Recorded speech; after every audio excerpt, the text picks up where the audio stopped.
How Civilizations Die and Why Islam is Dying Too is a book written by the author and economist David P. Goldman, published on September 19, 2011 by Regnery Publishing. It discusses the declining in birth rates of both Europe and Islamic nations.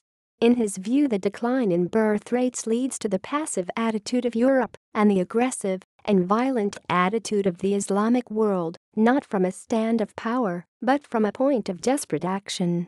Most of the book is based on articles he published under the pseudonym Spengler on the Asia Times newspaper. Book structure. The book consists 3 parts. Part 1, The Decline of the East. On the declining birth rates of the Islamic world, Goldman deduces that the Islamic fundamentalist terrorism is motivated by the feeling that the Islamic world is on an edge of demographic collapse, which will lead to an economic and cultural disaster in Islamic nations. Part 2, Theopolitics, the reasons behind the birth rates decline, such as post-nationalism. Part 3, Why it won't be a post-American world. Goldman remarks that United States is the only big nation which isn't facing a demographic collapse, and thus promises its stability and strength. References.